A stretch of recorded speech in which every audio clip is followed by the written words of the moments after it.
Hi, everyone. Hi. Welcome to the Freelance Advice Podcast. Yeah, so I'm Kit. I'm Fernanda. And we're columnists for the Daily Collegian, so this is spearheaded by the opinion staff. So we have a few questions today that we're going to give our best shot at advice for. We'll try our best. Actually, we're really good at giving advice. We were told, so. Yeah, we're really credible on these situations. So, Yeah. Okay, basically. First question. So first question is, men give me the ick so bad that I have grossed my way out of options for a formal date. What do I do? I usually would have fun with my friends, but now I kind of am in the mood to I usually would have fun with my friends, but now I'm kind of in the mood to bring a formal date. Help, it hurts being so hot. So relatable. Truly Yeah. relatable. I don't know. This is tough because it's true. Formals are like more fun with friends. I've been to a bunch of formals in my life, not from my organizations. I haven't been invited to a lot, but there's so much more fun with friends. But I think you kind of laid out your situation in this question. Yeah, men give you the ick so bad. Like, you just kind of need to get over that barrier. I think you need to lower your standards a little. Hate to break it to you, college environment, you're not going to find your Prince Charming, so. I agree. I mean, men and ick go hand in hand. Like, you're never going to meet a man that does not exude ickness. Like, this is me oversharing, but like the guy I invited to this formal, tripped the other day, and I was like, ew, that's so embarrassing. He just tripped, and I was like, that gave me the ick. So just settle for less, you know? I hope he doesn't watch this. Yeah, let's just hope he doesn't. Yeah. Probably not. Just settle for less, lower your standards, lower your expectations, have a fun time, be positive, you know? Yeah, just invite someone attractive. Yeah. Or fun, good personality, you know? Yeah. Whatever you're in the mood for. Okay, next question.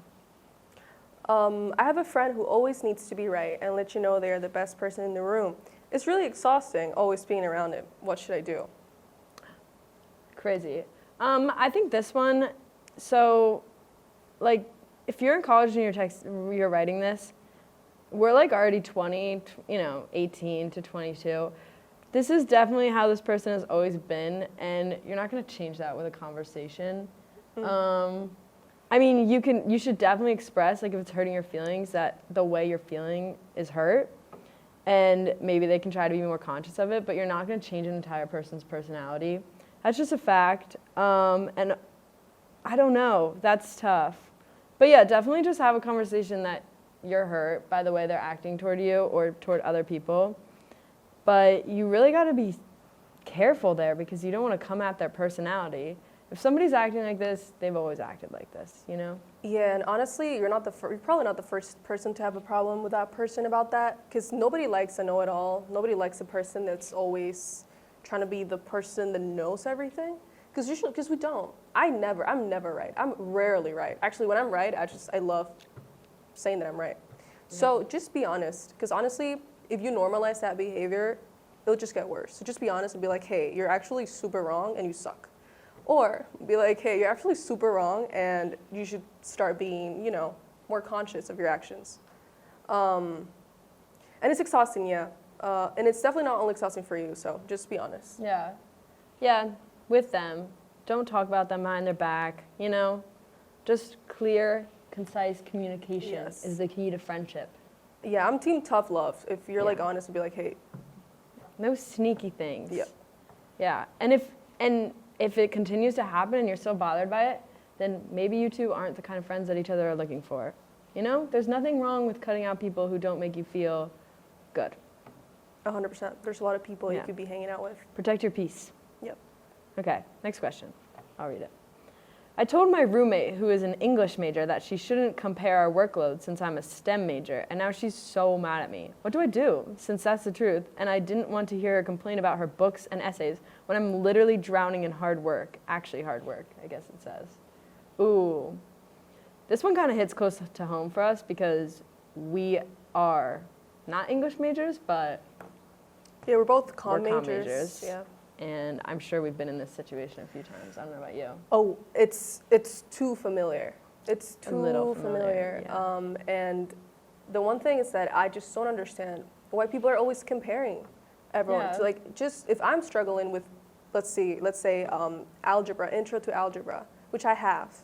If you're really good at algebra, or if you're studying in mechanical engineering, why do you need to like just rub it off and say, I wish I was taking your class, and why do you want to make me feel stupid, you know?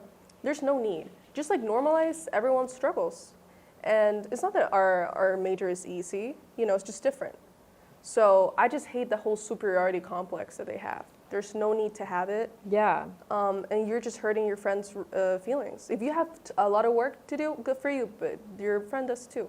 Just be a good friend and support it instead of complaining and being like, but I have more work. Nobody else, you know? For sure. And like her feelings are valid. You said she's so mad at me now. I mean, that's totally valid. You have to, you know, recognize that. And also, like, I agree, I also struggled immensely with intro to algebra. But yeah, I like what you said. Just don't compare because it's different. Like, yeah, I couldn't do STEM.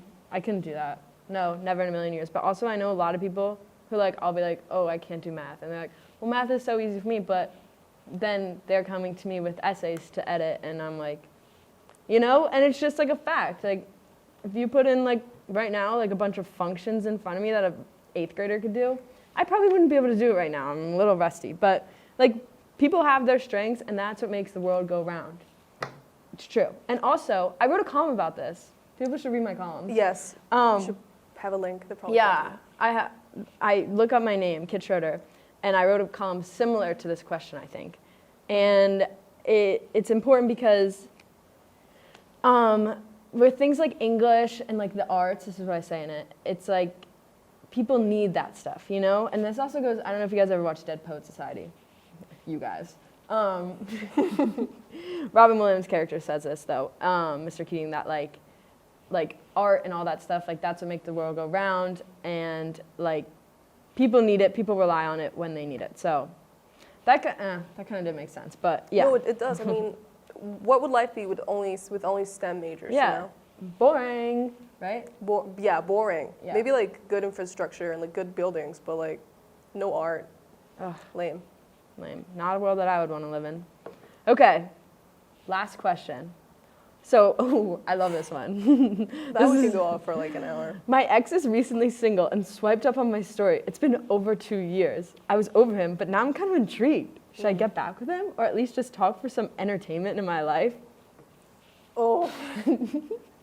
Okay, so first of all, an ex hitting you up or just like interacting with you after like a good amount of times is a jump scare. Because you're like, why now? You know, why now? Often what happens is that your ex is reminded of something, like maybe they dreamt about you, or maybe they're like, oh, what's happening to this person? So it depends. If he's like the worst ex and it's just like a cringe fest and you hate him, I would just block him. Because honestly, ew, you don't want that in your life, you know?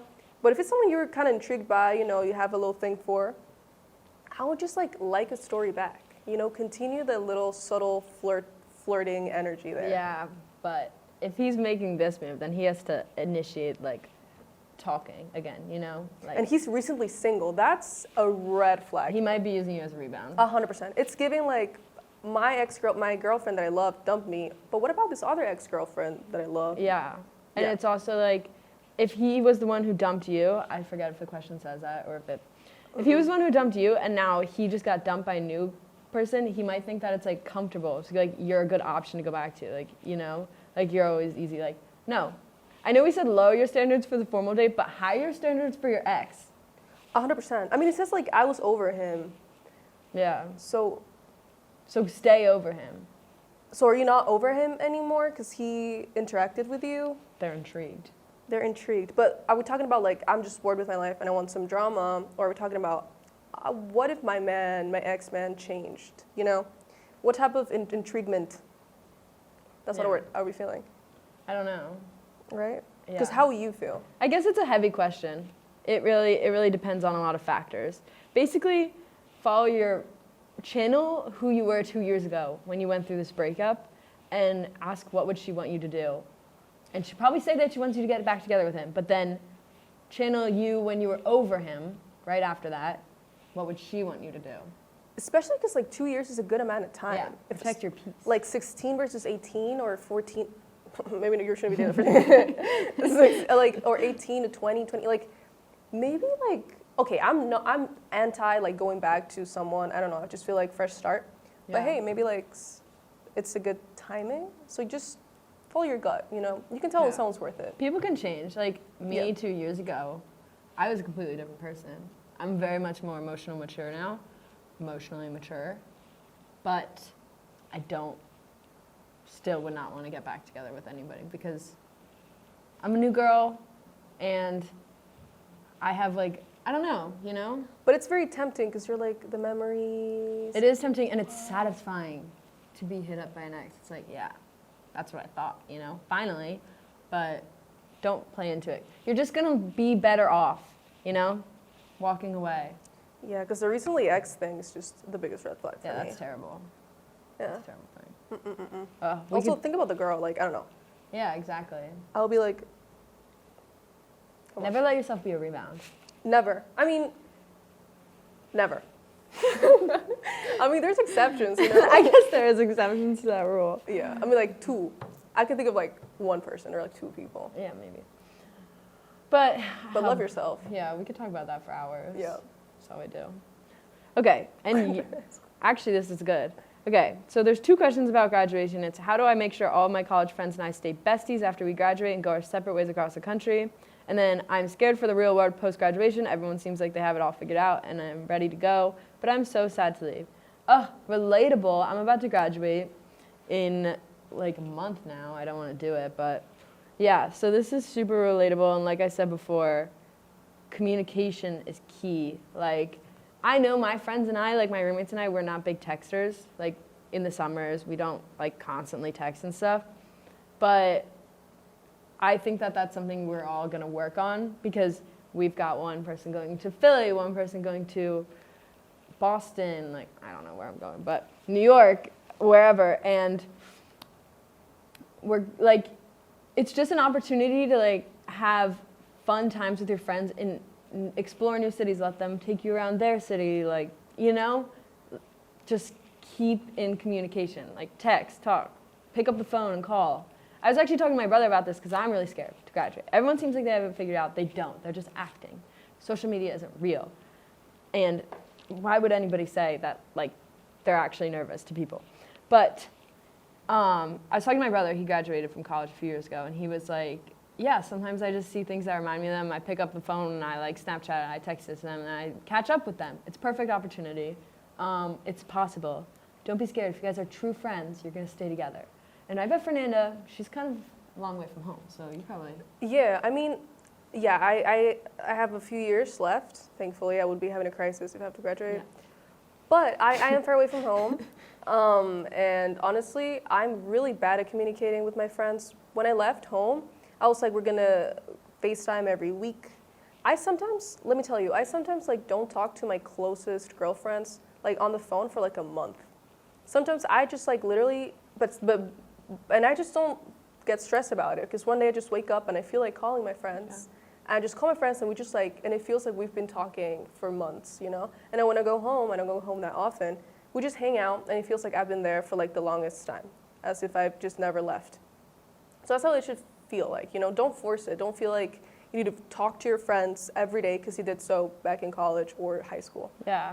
If it's a good friendship, it'll feel supernatural. You'll be like, hey, what's up? And then you'll be, and then it's just so fun when you don't talk to your friends for a bit and then you like catch up and like so much has happened and you're like, who are you? It's fun. Change is inevitable in these situations and it's undeniably sad, but it doesn't have to be a bad thing. Yeah, what is life without change, you know? What is life without change? And like also like corny, but like everything does happen for a reason. And you gotta seek discomfort sometimes. My good friend Anna Christina said the other day, not like a year ago, we all clown on her because she said, she just gave the worst example. She was like, seek discomfort. And I'm like, shut up. But she's right. She was beyond her years. So yeah, seek discomfort 100%. Oh, and best of luck after graduation. None of us have it figured out, you know? My brother, he's a king, but he didn't have it figured out when he graduated. Now he has a good job. You know, everything happens at the right time. Don't compare yourself. Oh, this friend has the best internship. Oh, my best friend has her dream job, and I don't. Okay, maybe it'll happen for you next year or 2 years. You know? Yeah. So Also, it's different for majors. Like I have so many business major friends, and they all got their jobs like last summer. And then I went to the career and internship office, and I was like, I don't have a job yet. And Bob Martin was like, oh, because you're not a business major. There's different hiring cycles for everything. Same with the internships. Yeah. Comm people hire you like in June for summer. Yeah. It's insane. Literally, you're fine. And engineers, don't even compare. That's a whole other thing, you know? All of these questions connect somehow. Yes. So yeah, actually I think like the most important thing from this whole podcast is to not compare yourself. Don't compare yourself. Yeah.